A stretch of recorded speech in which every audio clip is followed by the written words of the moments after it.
Machiegni nyinga Simfros Okinda. Jodak e boma ma Mombasa nochiwo kod midhiero mar oula kalore kod koth maduong' mane ochako chwe chakre saa 9 kogwen.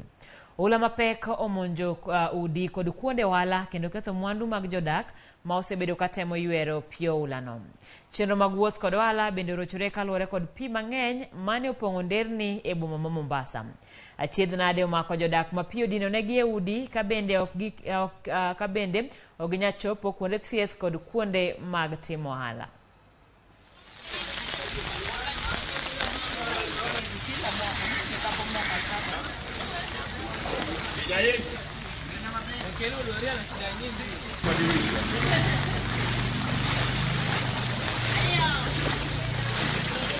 Tuashi mchaka.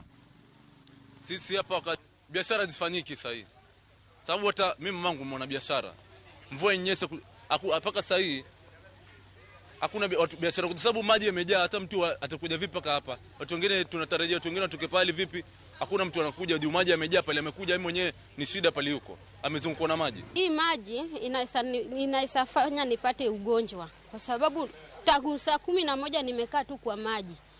Vitu zangu zinaogelea, mandazi zangu zimeenda na maji. Kwa hivyo naomba tu usaidizi. Mvua hii imenyesha kuanzia ilikuwa kitu saa 9.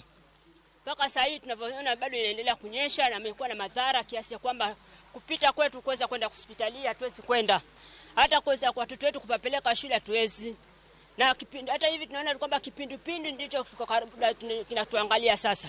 Magonjwa yamekuwa mengi na sasa hatuwezi waleta hospitali kwa sababu sasa mapapitiki madaktari wamefunga hospitali. Maana hakuwezi kwenda hospitali. Mashimo pia kwa hapa yameziba ambao wapo tunahitaji waheshimiwa waweze kufika kutusaidia kwa ajili ya kufungua mashimo haya.